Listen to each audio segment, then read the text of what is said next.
So today I wanted to share with you travel talk with Sunshine, planes, trucks, and ferries. Sunshine is a miniature horse that has been in my life for the past 14 years. And over those 14 years, she has traveled 20,000 miles, unbelievable, across the country. And more recently, over to England and back when I thought I would be relocating home to England. And it turned out that that was not going to be the case for many challenging reasons that I believe in a different video. What I learned from having Sunshine on a mega trip was how the years of animal communication really supported our ability to stay connected and to help her whenever she felt confused or concerned or just simply ready to stop traveling and get where she was going.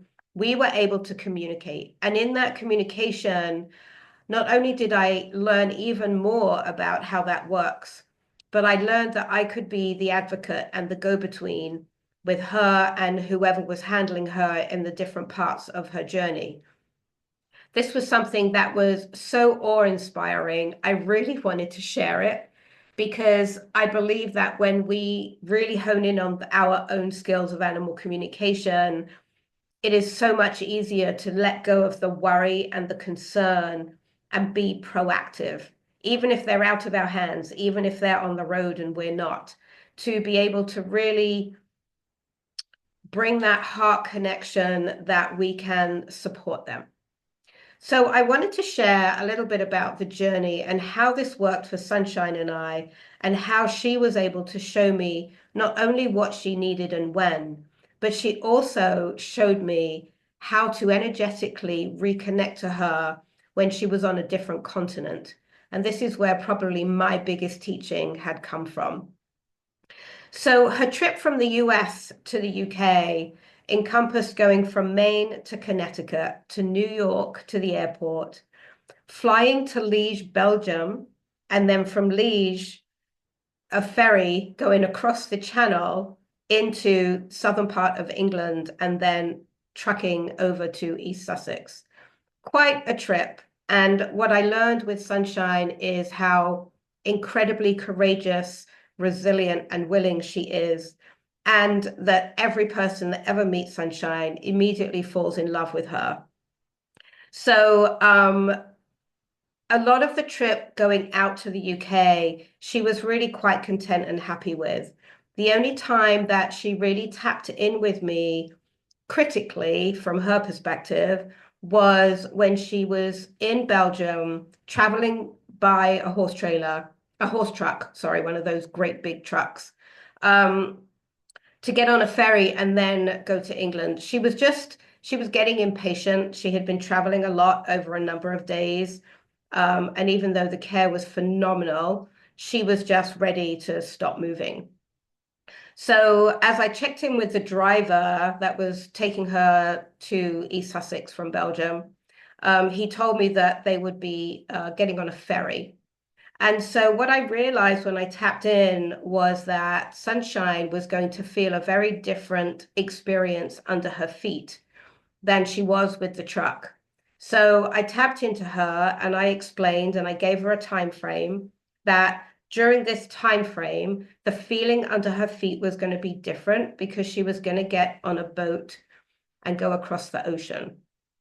Now, how much of that they understand, whether you believe in animal communication or not, we're all telepathic and we all work off of visual responses as well as words. Animals specifically work off of visual. And to put it in context, whenever you're sharing a story from the past, very often you'll see the image like a movie playing out as you describe to somebody what you had experienced or what had happened to you in that past experience. So that's how you can communicate with animals, is you can do it visually. So knowing that things were going to change up for her for probably an hour or so over the ocean, I wanted to bring that to her so she was ready for the change and she didn't panic. One of the things I've learned with Sunshine, because she's a miniature horse, she very often can't see over a barrier or over a door like a regular sized horse would. And so she's kind of working in the unknown.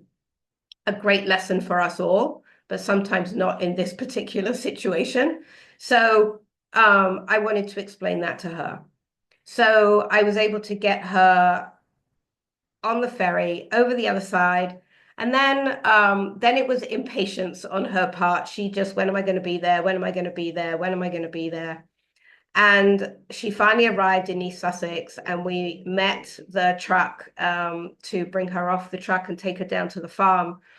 And I truly believe that because we had talked it through, because she knew every part of the trip, because we had been in communication, because I was able to give her a timing countdown, because I was able to connect with drivers and ask for more information and then pass that to her.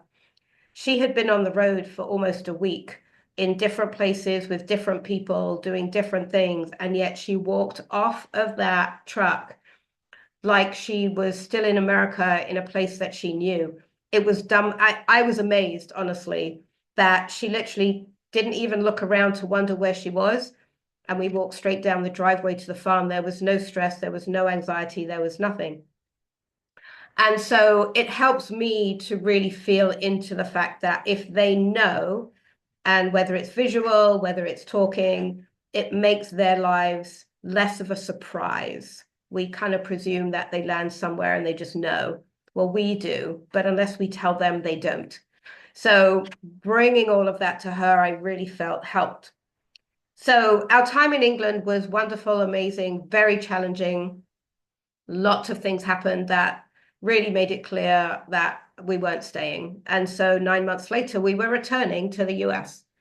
The trip back to the US was very, very different. It was a much longer trip and it was more involved because she had to go into quarantine once she hit the US. So she knew about the trip going back to Belgium. She knew about the flight. She knew about flying over. And the company had given me a tracking system so I could follow the flight, which was amazing. And it was an overnight flight. So, and I was still in England at the time. Um, and so I was able to track the flight and then set an alarm to wake up when the flight was due to land so that I could just, in my own mind, know that it had landed. And here's the kicker. When she landed, I couldn't feel her. I couldn't feel her energy. I couldn't feel anything from her. I couldn't communicate with her. And I got worried. I got really concerned about what was going on. And she finally was able to tap in with me. She must have felt my calling. And she said, you need to shift to the energy of this continent, America, from England. Now, I had no idea that that was a thing. And so what I did was I started to remember places that I love in New Hampshire and Maine, places that I've been to visit that just brought me pure joy.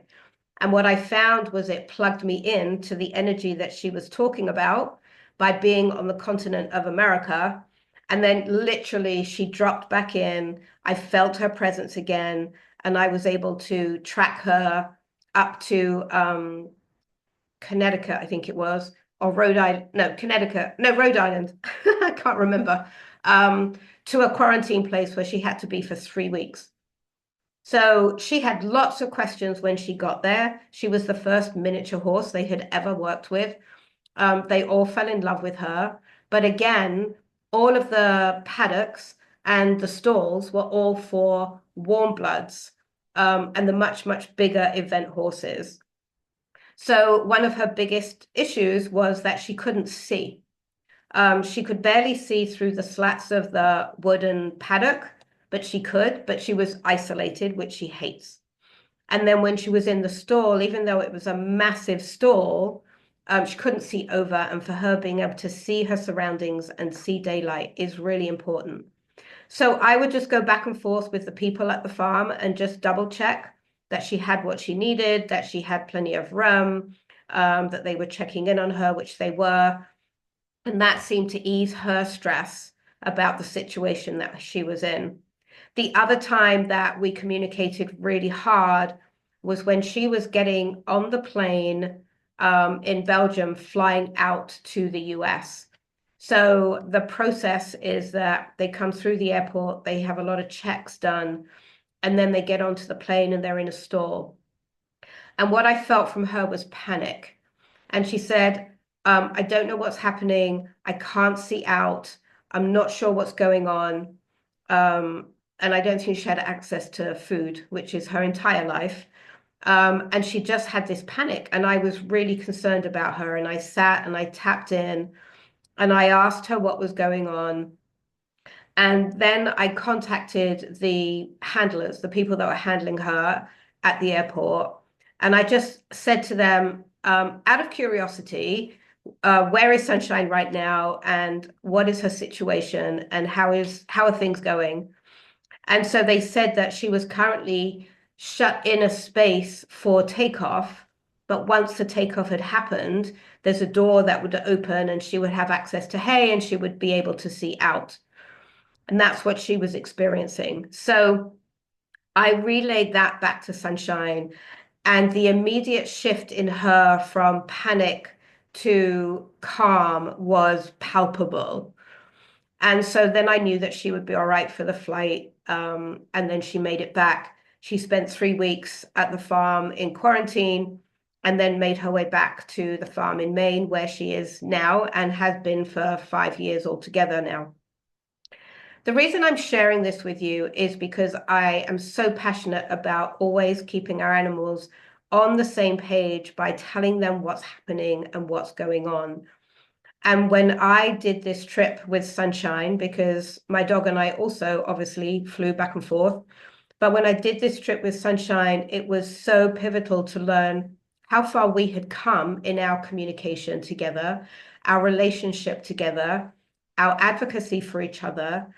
And this was like the big test. This was the, okay, now you're going to put everything into action, and every feeling you get, you're going to do something about it. And every time you feel something from her, you're going to do something about it. And you're going to follow her through her trip, which is what we did. And it was mind-blowing, and it was heartwarming, and it was filled with gratitude because both trips she got there and back safely. She's on travel retirement now in Maine, just while we figure out what we're doing next. But she's amazing, and she is settled right back in. She's back in with the herd of 6 other full-blown horses that she's known for so long. And she took a few weeks to really kind of get her health back in order from being in England, but she's doing great. So I've learned that animal communication is such a key part to who we innately are anyway. But when we can kick in that telepathic connection, how much richer and more profound our lives can be. So I wanted to introduce you to a 2-hour brand new workshop that I'm doing that is a culmination of 25 years of what I've learned from the best teachers on the planet, which are the animals and nature, and everything they have taught me about how to show up as a non-human and how to show up so that I can give them the voice. I can bridge the gap. I can share with their people what they need, what's going on for them, how to resolve issues, coming from their perspective, seeing life through their eyes. And I want to bring this to people so that they can do it. We can do it. It just gets shut down over time. This 2-hour workshop is going to re-enlighten all of that for you. It's going to bring you proven techniques that I have worked through to get where I am today, and I want to bring them to you. There's a link in the bottom of this video. I'm doing February 1st in Nashua, New Hampshire, and February 8th online, looking for new and other venues to do this 2-hour workshop. And I'm super, super excited to bring this out there and share what the animals want us to know. So I hope this has been helpful. I hope this has tweaked something. I hope that if you're a horse person or any animal person, go out and try this. Just sit, be still, and see what comes, see what happens, see what gets turned back on for you. I will talk to you soon. Thank you so much. Details will be below. Please subscribe to this channel, and I will talk to you soon. Take care. Bye-bye.